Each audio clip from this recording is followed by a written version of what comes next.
Assalamualaikum warahmatullahi wabarakatuh. Terima kasih atas kesempatannya. Kami dari kelompok 3 akan menjelaskan kasus 5.2 dan 5.3 materi tentang profit center. Sebelumnya, perkenalkan nama saya Amelia Sourahma dengan NIM 2019-310046. Terima kasih atas kesempatannya. Perkenalkan nama saya Putri Safa Firdausi dengan NIM 2019-310092. Atas kesempatannya, perkenalkan saya Jessica Talia Asanda dengan NIM 2019-310099. Terima kasih atas kesempatannya. Saya Alfa Rozita Islami dengan NIM 2019-310107. Terima kasih atas kesempatannya. Perkenalkan nama saya Putri Aulia Dewi dengan NIM 2019-310111. Perkenalkan nama saya Inika Amina Sinta Dewi dengan NIM 2019-310116. Baik, sebelumnya terima kasih atas kesempatannya. Perkenalkan nama saya Candika Ramadhani dengan NIM 2019-310125. Terima kasih atas kesempatannya. Saya Maharani Diksiara Ayu dengan NIM 2021-9999-1002. Terima kasih atas kesempatannya. Di sini saya akan menjelaskan kasus 5.2 tentang North Country Auto Incorporated. Nah, North Country Auto Incorporated ini merupakan sebuah perusahaan dealer yang memiliki otorisasi untuk melakukan servis dari beberapa merek mobil seperti Ford, Chevy, and Volkswagen. Nah, Andrew Jones ini adalah pemilik perusahaan North Country Auto sejak pertama kali perusahaan ini didirikan.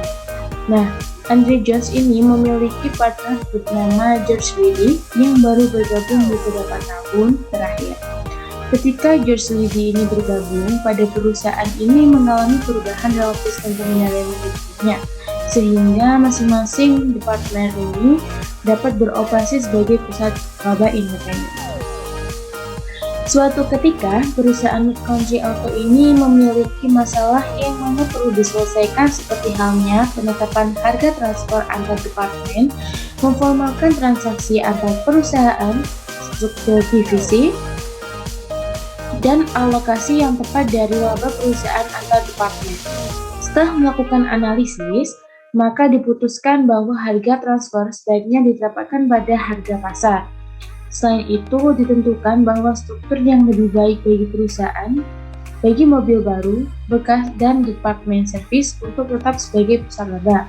Sedangkan bagian departemen body shop ini dapat diubah menjadi pusat biaya karena manajer divisi tidak berpengaruh langsung pada kontrol atas laba divisi. Sekian dari saya, selanjutnya akan dijelaskan oleh rekan saya. Terima kasih atas kesempatannya. Di sini saya akan menjelaskan lanjutan materi rekan saya. Skema bonus manajer divisi juga harus direvisi sehingga mereka dapat diukur dalam hal variabel yang mereka miliki kendali. Untuk profit center akan efisien dan efektif, itu harus mampu bekerja secara mandiri tanpa intervensi terlalu banyak tingkat atas. North Country Auto memiliki 5 departemen atau unit bisnis, yaitu new car sales, used car sales, service, part, dan body shop. Selain itu, ditentukan bahwa struktur yang lebih baik bagi perusahaan new car sales yaitu service. Manajer setiap unit bisnis diberi imbalan dengan imbalan yang tetap setiap bulannya dan bonus yang diputuskan secara subjektif oleh pihak manajemen puncak terhadap kinerja masing-masing manajer. Mr. Liddy beranggapan bahwa sistem tersebut tidak memberikan motivasi kepada manajer dan karyawan untuk bekerja lebih baik demi perusahaan. Oleh karena itu, Mr. Liddy membuat perubahan dengan menerapkan sistem desentralisasi terhadap hubungan dan tanggung jawab unit bisnis yang ada di perusahaan. Dengan menerapkan desentralisasi, unit-unit bisnis diberi kepercayaan sebagai pusat laba atau profit center dan beroperasi seolah-olah mereka adalah perusahaan yang berdiri sendiri. Perubahan tersebut berdampak pada perubahan sistem imbalan atau intensif yang diberikan. Setiap manajer selain memperoleh gaji pokok yang bersifat tetap juga mendapatkan bonus sesuai dengan performance departemen, misalnya berdasarkan persentase gross profit. Dengan demikian, manajer tiap departemen termotivasi untuk berbuat lebih baik, terutama untuk meningkatkan performance departemen masing-masing. Hal ini menjadi keunggulan sekaligus kelemahan bagi sistem baru tersebut. Terjadi goal congruence akibat implementasi sistem desentralisasi. Atas kesempatannya, saya akan melanjutkan penjelasan dari rekan saya. Selanjutnya, penyelesaian soal kasus 5.2. Pertanyaan pertama, dengan menggunakan data dalam transaksi, hitung probabilitas dari satu transaksi ini ke baru, bekas, suku cadang, dan departemen layanan. Asumsikan komisi penjualan sebesar 250 untuk Trident dengan harga jual 5.000. Dengan catatan menggunakan angka lokasi sebagai berikut. Baru 835, bekas 665, suku cadang 32, dan layanan 114. Untuk biaya overhead sambil menghitung probabilitas. Untuk jawabannya yang A, New Car Sales Department, revenue sebesar 14.150. Cost of goods sold sebesar 11.420. Overheadnya sebesar 835. Gross profitnya 1.895. Untuk yang B, Used Car Sales Department Wholesale, revenue sebesar 3.500 dengan cost repair and turn up sebesar 750, sales commissionnya 250, overheadnya 665, dan gross profitnya 1.835. C.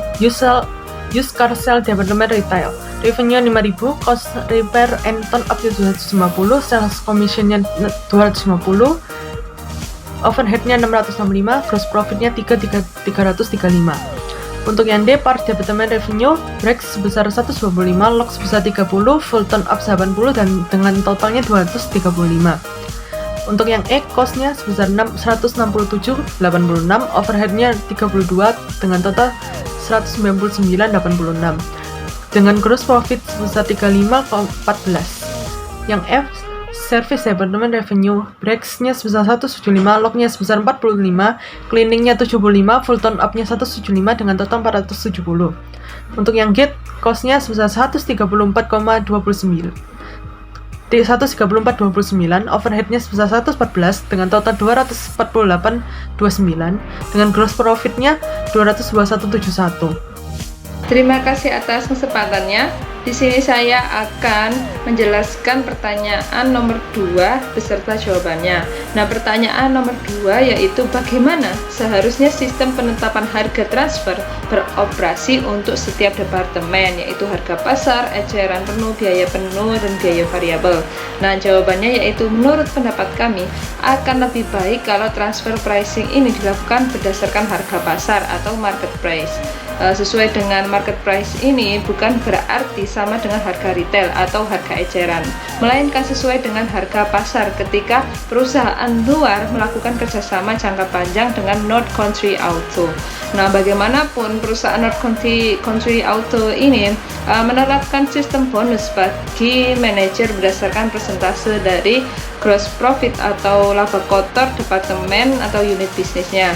Nah, tidak adil ketika departemen satu harus menyediakan resources bagi departemen yang lain dengan tidak mengambil margin sedikit pun, misalnya ketika menggunakan full cost atau biaya penuh dalam transfer pricing. Nah, sehingga profitabilitas departemen pun yang bersangkutan akan menurunkan karena disebabkan oleh pricing yang menurut kami itu tidak menguntungkan. Baik, saya akan menjawab pertanyaan yang ketiga dari kasus 5.2. Jika ditemukan 1 minggu kemudian bahwa trade-in dapat dijual secara grosir hanya dengan $3.000, yang manajer harus mengambil kerugian. Apabila 1 minggu kemudian diketahui bahwa barang-barang trade-in yang semula dapat dijual dengan harga grosir $3.500 hanya dapat dijual secara grosir dengan harga $3.000, maka yang seharusnya bertanggung jawab terhadap kerugian tersebut adalah manajer used car department. Baik, terima kasih atas kesempatannya. Saya akan menjawab pertanyaan nomor 5. Haruskah pusat laba dievaluasi berdasarkan laba kotor atau laba biaya penuh? Menurut pendapat saya, evaluasi terhadap kinerja departemen atau unit bisnis perusahaan North Country Auto INC lebih baik diukur berdasarkan gross profit dibandingkan dengan full cost profit. Alasannya adalah karena dalam full cost profit di dalamnya telah termasuk biaya-biaya tetap non-operasional maupun yang mungkin di luar kendali dari departemen yang bersangkutan, seperti biaya depresiasi, biaya iklan, dan komisi. Terima kasih atas kesempatannya, di sini saya akan menjelaskan pertanyaan nomor 4. Pertanyaannya, Red Country mengalami kerugian year to date sekitar $59.000 sebelum alokasi biaya tetap pada perdagangan gerai grosir mobil bekas. Grosir mobil bekas secara teoritis seharusnya menjadi operasi impas. Menurut Anda, di mana letak masalahnya? Jawabannya, tahun lalu terjadi kerugian sekitar $59.000 pada used car department. Mungkin kerugian tersebut terjadi akibat keputusan untuk menunda penjualan mobil pada harga grosir. Saat itu $3.500 karena manajer ingin mendapatkan margin yang lebih besar pada harga $5.000. Atas kesempatan yang diberikan, saya akan menjawab pertanyaan 6 dalam kasus 5.2. Pertanyaannya yaitu, saran apa yang Anda miliki untuk pemilik? Jawabannya, dalam pertemuan antar pemilik, dalam hal ini adalah George Gilidi dengan para manajer departemen. Diketahui bahwa departemen telah menjadikan performance departemen sebagai hal yang lebih utama dibanding dengan performance perusahaan sebagai satu kesatuan. Dalam hal ini, mungkin sebagai dampak dari sistem pemberian kompensasi yang didasarkan pada performance departemen yang mengakibatkan masalah berkaitan dengan goal congruence ini muncul. Solusi yang mesti dilakukan mungkin adalah melakukan sedikit perubahan dalam sistem kompensasi, bahwa kompensasi atau insentif selain didasarkan pada cross profit departemen, tetapi juga pada kesanggupan kerjasama antar departemen atau cross functional organization yang menimbulkan keefisienan sumber daya demi output yang lebih baik. Selanjutnya saya menjelaskan kasus 5.3 tentang Analog Device Incorporated MEMS. Nah, Mr. Stata adalah ketua Analog Device Incorporated, sebuah perusahaan yang ia dirikan pada tahun 1965. MEMS adalah salah satu divisi selama kurun waktu 3 tahun dari tahun 1997 hingga 2000.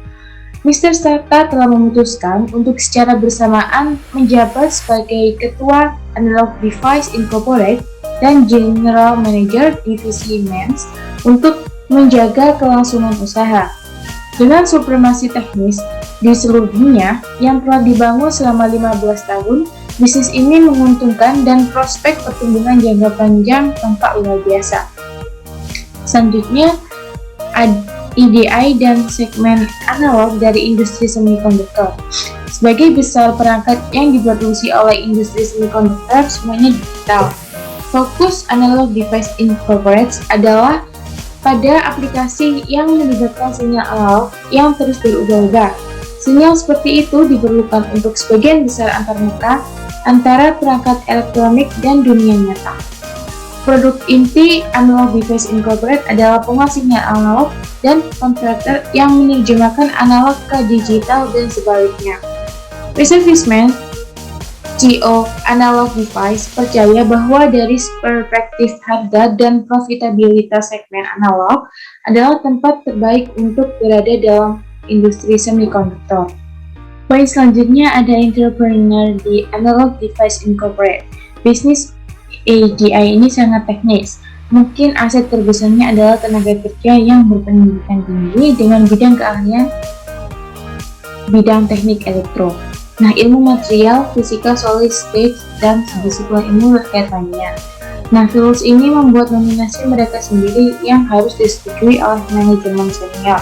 Sementara program Philips memotivasi beberapa anggota tim manajer senior, terutama mereka yang berorientasi finansial, menyatakan beberapa skeptisisme. Program Philips ini membantu mengidentifikasi teknologi terbaik yang menurut Mr. Fishman seringkali juga merupakan bisnis terbaik. Sekian dari saya dan selanjutnya akan dijelaskan oleh Kasep. Terima kasih. Terima kasih atas kesempatannya. Baik, di sini saya akan melanjutkan materi dari rekan saya, yaitu ada evolusi bisnis MEMS. Yang pertama ada MEMS di bawah Richie Payne dan Goodwill Sutler sampai 1992. Pada pertengahan 1980-an, Mr. Sherman, seorang desainer chip di ADI, diberitahu tentang kemungkinan merancang bagian yang bergerak menjadi komponen konduktor dari seorang profesor universitas tamu. Mr. Sherman kemudian mendekati Richie Payne, yang dia pahami memiliki bakat yang baik untuk pengembangan bisnis selain keahlian manufaktur.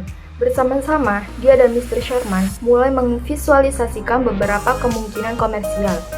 Studi menunjukkan bahwa sementara industri otomotif tumbuh lambat secara keseluruhan, elektronik otomotif tumbuh sekitar 10% per tahun, dan sensor otomotif sebesar 20%. Mr. Fishman akhirnya memutuskan bahwa program itu terlalu mahal, baik dari segi uang maupun waktu Mr. Payne. Mr. Payne mengerti dari pertukaran mereka bahwa dia tidak akan mendapatkan kesempatan untuk menjalankan salah satu bisnis ADI yang sudah ada. Tetapi jika ada bisa membangun sendiri, dia bisa. Tuan Payne dan Tuan Sherman memanfaatkan waktu pinjaman dan sumber daya yang dipinjam sampai tahun 1989. Mr. Fishman bersama dengan Mr. Stata, saat itu CEO, memutuskan untuk memberikan proyek anggaran resmi pada tahun 1989. Pada saat itu, tidak ada aplikasi yang jelas untuk MEMS, meskipun airbag telah diidentifikasi sebagai salah satu pasar yang mungkin. Ketegangan berkembang antara Mr. Payne dan Mr. Sutler atas jumlah yang diinvestasikan dalam program. Tuan Sutler mengkhawatirkan target profitabilitas untuk divisinya. Mr. Payne melibatkan Mr. Fishman untuk menjaga percepatan proyek. Mr. Payne menarik perhatian yang signifikan dari pembuat mobil dengan memprediksi bahwa ADI akan mampu menjual akselerometer seharga $5. Ini adalah peluang penghematan yang substansial bagi para pembuat mobil. Sistem yang ada membutuhkan beberapa sensor, elektromekanis, dan kabel yang panjang dengan biaya total lebih dari $100. ADI mulai bekerja secara langsung dengan Siemens untuk mengembangkan aktuator airbag. Pada tahun 1991, ADI berhasil dalam menandatangani kontrak MEMS pertamanya dengan Siemens untuk desain SAA. ADI belum melakukan upaya yang signifikan untuk menciptakan hambatan paten. Paten luas pada teknologi itu tidak mungkin, dan ada banyak kemungkinan desain. Proses pembuatan semikonduktor, terutama untuk produk baru, memiliki banyak sumber kesalahan. Ini ada MEMS di bawah Richie Payne and Frankenweygoldt tahun 1992 sampai 1997. Mr. Payne terus menjadi kekuatan pendorong di belakang bisnis saat dipindahkan ke divisi produk, transportasi, dan industri yang baru saja dibuat. Mr. Weygoldt berhasil memenangkan konsensi harga jangka pendek dari Siemens. Dia juga menuntut perencanaan yang cermat dan akuntabilitas secara internal dan rencana bisnis terperinci pertama yang dibuat untuk MEMS. Kongres Amerika Serikat telah membahas kemungkinan menjadikan kantung udara sebagai fitur wajib, mengingatkan produk MEMS. Sayangnya pembuat mobil Amerika Serikat tidak tahu apa-apa tentang ADI. Dia tidak pernah menjadi pemasok industri. Para pembuat mobil mengejar upaya agresif untuk merasionalkan jumlah pemasok yang mereka tangani untuk mengurangi biaya pembelian.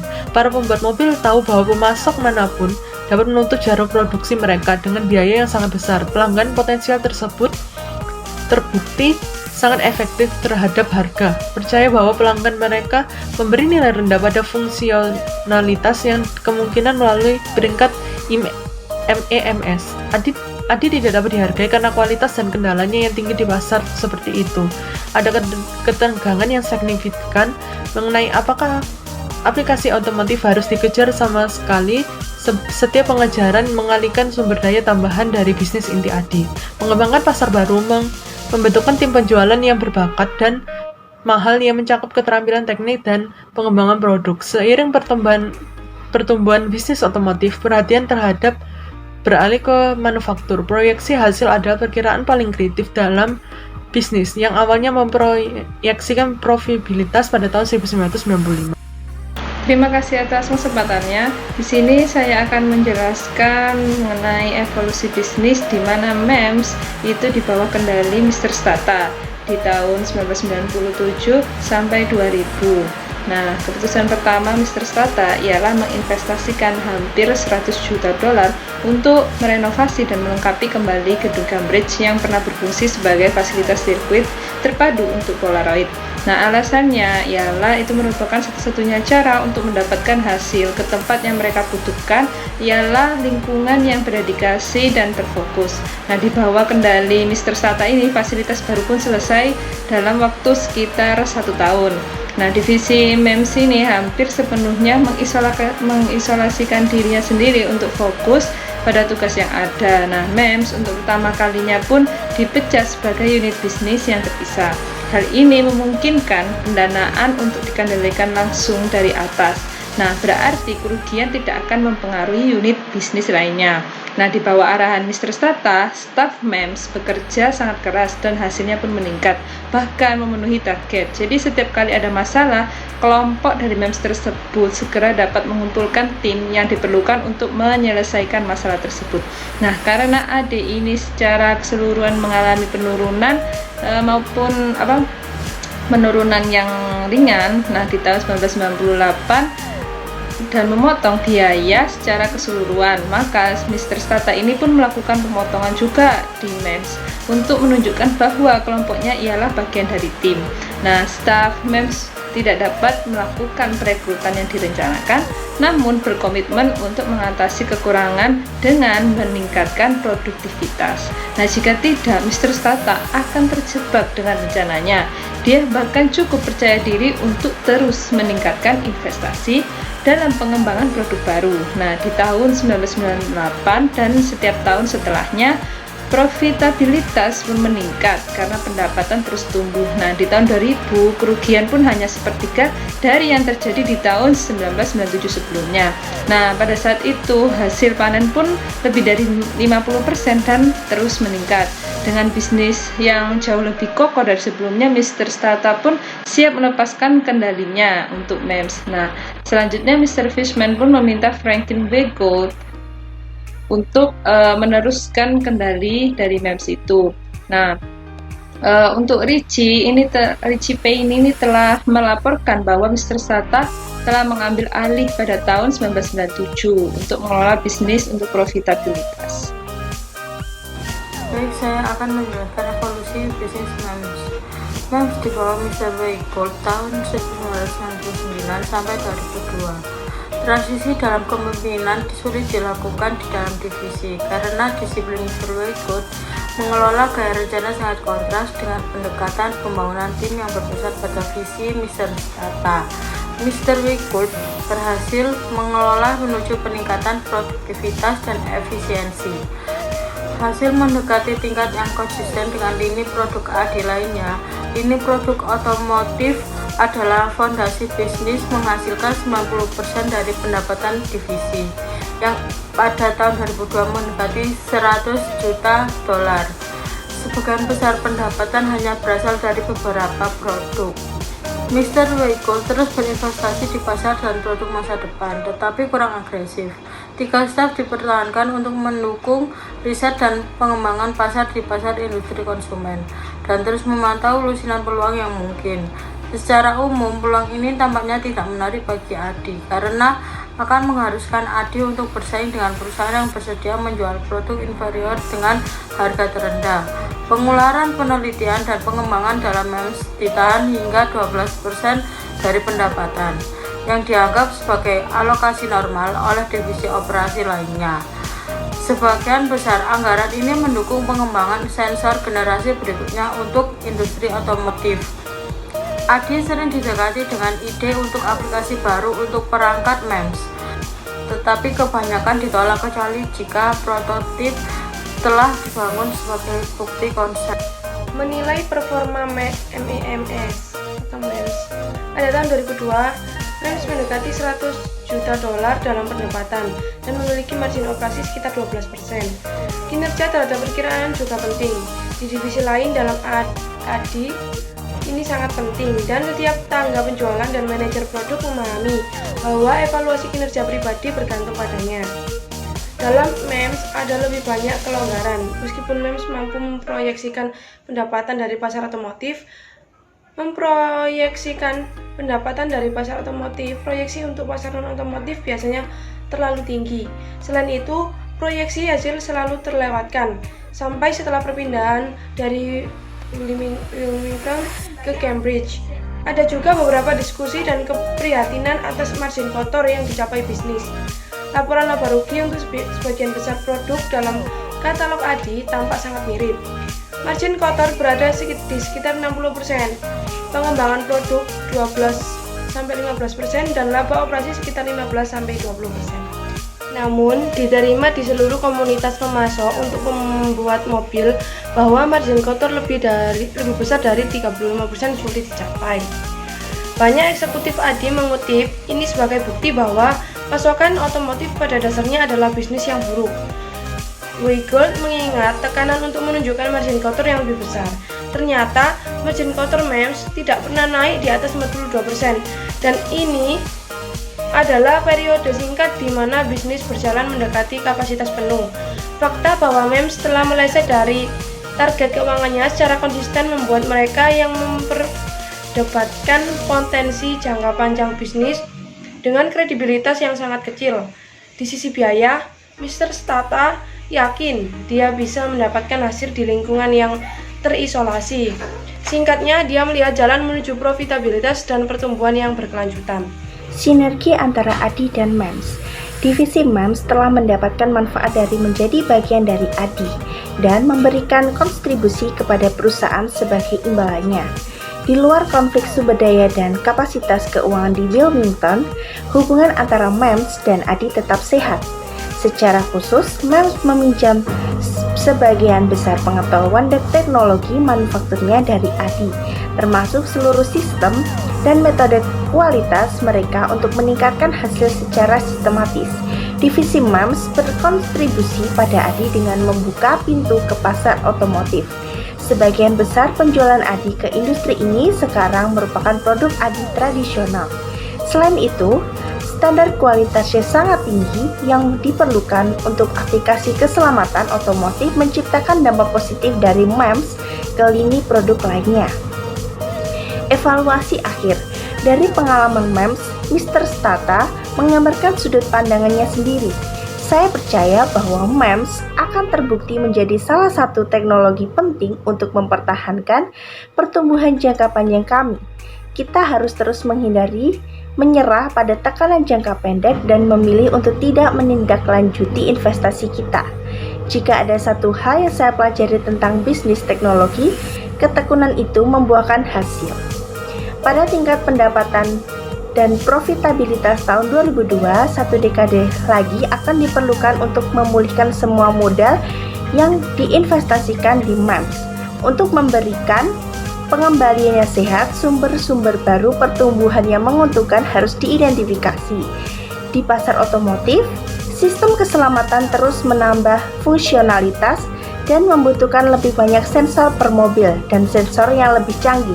Di luar otomotif, pasar baru yang paling menjanjikan komponen untuk switching optik diberikan akan tidak aktif setidaknya selama 2 tahun. Pasar obat-obatan jangka panjang sangat menarik, tetapi mungkin 1 dekade lagi, dan akibat divisi MEMS yang hanya memiliki 1 orang yang berdedikasi penuh waktu untuk menyelidiki kemungkinannya. Sementara itu, minat terhadap teknologi MEMS di kalangan ilmuwan dan insinyur di ADI berkembang pesat, dan diskusi panel ADI tentang MEMS di konferensi ilmiah hanya bersifat ruang berdiri. Pertanyaan pertama, pada kasus 5.3, apa yang Anda curigai akan terjadi pada bisnis MEMS dan Mr. Paine seandainya dia merundingkan kesepakatan dengan ADI yang memungkinkan dia untuk memulai perusahaan yang dibiayai vendor terpisah untuk mengkomersialkan perangkat MEMS di akhir tahun 80-an? Jawabannya yaitu, seandainya Mr. Paine merundingkan kesepakatan dengan ADI karena akan memulai usaha terpisah yang dibiayai pada akhir tahun 80-an. Ia akan menyadari tujuannya untuk memimpin usaha bisnisnya sendiri. Apakah perangkat MEMS menjadi kisah sukses atau tidak? Perusahaan untuk mengkomersialkan perangkat MEMS di awal pengembangan perangkat MEMS sangat diuntungkan dengan menjadi bagian dari ADI, memiliki budaya ADI yang positif, keahlian manufaktur, dan dukungan keuangan serta manajemen puncak. Seandainya Mr. Paine mendapatkan perusahaannya sendiri untuk mengembangkan perangkat MEMS, kerugiannya akan sangat mencolok. Usaha itu mungkin telah dihapus sebagai kerugian yang terlalu besar, dan perusahaan ditutup jauh sebelum MEMS mencapai profitabilitasnya. Selanjutnya ada pertanyaan yang kedua, yaitu apakah Analog Device Incorporated merupakan lingkungan di mana pengusaha koperasi dapat berkembang? Jawaban menurut kelompok kami mengenai studi kasus tersebut terlihat bahwa Analog Device Incorporated ini memang merupakan lingkungan yang dapat dikembangkan oleh pengusaha koperasi. Tidak hanya ide MEMS yang muncul, namun ide tersebut juga diberikan dukungan finansial yang melalui tahun-tahun keuntungan negatif. Dan kami percaya bahwa ADI ini menjadi fakta bahwa sifat bisnis mereka dalam teknologi khusus memang membutuhkan pengamatan terus-menerus untuk ide-ide baru, penemuan, dan inovasi agar tetap menjadi yang terdepan. Nah, sistem kontrol ini bekerja sangat baik dan memotivasi karyawan untuk mengembangkan ide-ide baru sesuai dengan keahlian mereka. Baik, terima kasih atas kesempatannya. Selanjutnya pertanyaan ketiga, apakah MEMS sukses? MEMS memiliki awal yang lambat dengan bertahun-tahun tidak menguntungkan. Namun, teknologi telah membantu ADI untuk mendapatkan pijakan di industri mobil besar yang akan memberikan permintaan besar untuk sebagian besar dari apa yang diproduksi ADI. Dengan kompleksitas fitur keselamatan yang terus meningkat pada mobil, kemungkinan permintaan untuk produk MEMS juga akan terus tumbuh, memastikan pertumbuhan jangka panjang untuk ADI secara keseluruhan. Mengingat dua faktor ini, kami akan mengatakan bahwa MEMS berhasil selama ADI mempertahankan komitmennya terhadap kualitas dan efisiensi bisnis. Kemungkinan besar dapat mempertahankan tingkat profitabilitas yang diperlukan untuk menutup kerugiannya. 4. Apa yang mungkin Anda lakukan secara berbeda jika Anda adalah Mr. Paine, Mr. Fishman, Mr. Vergood, dan Mr. Startup? Mr. Paine selama mengembangkan awal teknologi MIS, Mr. Paine mungkin terlalu optimis dalam memprediksi harga teknologi baru. Jika tidak memperkirakan harga yang begitu rendah, industri otomotif mungkin tidak akan mencapai titik harga dan negosiasi mereka dengan AD. Dan AD mungkin dapat menjual teknologi dengan harga yang lebih tinggi. Oleh karena itu meningkatkan margin mereka terutama selama periode pengembangan awal. Seperti sebelumnya, teknologi saat ini jauh lebih mahal sehingga harga apapun yang lebih rendah dari AD harus menangkap pangsa harga yang cukup di industri otomotif. Belakangan karena divisi MEMS berhasil mendapatkan hasil yang lebih baik, mereka pasti mampu menawarkan harga yang lebih kompetitif. Jika kami ada Tuan Paine, kami mungkin akan memberikan serangkaian angka yang berbeda dalam prediksi kami, hanya untuk memastikan margin yang lebih tinggi bagi perusahaan, terutama di awal pengembangan teknologi tersebut. Tahun demi tahun berlalu, divisi MEMS terus kehilangan hasil dan target profitabilitasnya, dan manajemen puncak semakin frustasi dengan kinerja Mr. Paine yang kurang baik. Namun juga dicatat bahwa Tuan Paine mungkin mendapati banyak tekanan dari berbagai arah. Mr. Weichel misalnya tidak terlalu yakin dengan potensi produk tersebut. Di sisi lain, fasilitas di Wilmington juga mendekati kapasitas penuh, yang mengakibatkan semua orang berjuang untuk sumber daya apapun yang tersedia. Jika kami ada Tuan Paine, kami mungkin akan menjelaskan dengan manajemen puncak tentang semua kekhawatiran kami terkait operasi dengan harapan bahwa mereka mungkin dapat membantu. Karena itu Mr. Tata dan Mr. Fishman dari manajemen puncak lebih mendapatkan kesan bahwa Mr. Paine tidak merasa bertanggung jawab atas jumlahnya. Terima kasih atas kesempatannya. Di sini saya akan meneruskan jawaban untuk pertanyaan nomor 4. Nah, jawaban yang saya jelaskan ini bagaimana bila kelompok kami ini adalah Mr. Fishman. Nah, pada awalnya karena masih terkesan dengan kepemimpinan dari Mr. Paine, Mr. Fishman ini sangat percaya pada perkembangan MEMS.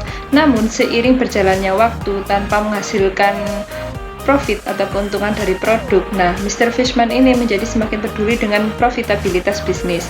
Nah, apabila kami ialah Mr. Fishman, kami mungkin akan lebih ketat dengan jadwal yang kami berikan kepada Mr. Paine dan lebih lebih memperhatikan hal-hal yang dia lakukan dan tidak dilakukan untuk meningkatkan profitabilitas dan efisiensi divisi. Nah, hal lain yang mungkin kami lakukan secara berbeda jika kami adalah Mr. Fishman adalah tidak membuat komitmen yang begitu kuat tentang peningkatan bisnis MEMS kepada para pemegang saham setelah protes tentang kerugian MEMS yang meningkat. Nah, kami mungkin telah mencoba meyakinkan para pemegang saham tersebut dengan menunjukkan potensi jangka panjang dari teknologi daripada hanya dengan angka belaka. Nah, dalam hal ini tentu saja kami mungkin mengira Mr. Fishman ini juga terbatas dalam perspektifnya sebagai manajer bisnis daripada sebagai pendiri dengan visi masa depan. Operasi sekitar 12% pada tahun 2002. Kami pikir satu-satunya hal yang akan kami lakukan secara berbeda jika kami adalah Mr. Wingfoot adalah dengan pendekatan kami kepada Mr. Paine sehubungan dengan kegagalannya untuk memenuhi target efisiensi dan profitabilitas. Ada kemungkinan bahwa pendekatan yang tidak terlalu agresif memungkinkan Mr. Paine bekerja dengan Mr. Wingfoot menuju efisiensi yang lebih baik dan mencegah Mr. Paine meleset dari targetnya lagi dan lagi. Menurut Mr. Stata, sebagai salah satu CEO founder ADI, Mr. Stata memiliki beberapa gagasan yang kuat tentang arah yang dia sukai untuk dituju oleh perusahaan. Dan dia sangat ingin MEMS berhasil. Jika kami jadi dia, kami mungkin akan turun dan mengatasi masalah itu sendiri lebih cepat. Begitu kami menyadari bahwa Tuan Paine tidak memenuhi janjinya terkait dengan efisiensi dan keuntungan. Mr. Stata menyadari perlunya memberikan lini produk itu sendiri divisi terpisah untuk memastikan dukungan keuangan langsung dari manajemen yang tidak akan mempengaruhi divisi lain, dan juga kebutuhan akan fasilitas terpisah di mana divisi tersebut benar-benar dapat bekerja di meningkatkan efisiensinya. Investasi di fasilitas baru terbayar ketika hasil mulai meningkat ke tingkat yang mengarah ke profitabilitas. Kami juga ingin menyoroti bagaimana pendekatan tim building Mr. Stata dalam gaya kepemimpinannya membantu menjaga moral dalam divisi pada saat itu. Sebagian besar dipandang sebagai bisnis yang tidak menguntungkan dalam perusahaan. Dan kami menghormati keputusannya untuk mundur dari operasi begitu dia melihat bahwa divisi sudah bergerak ke arah yang benar.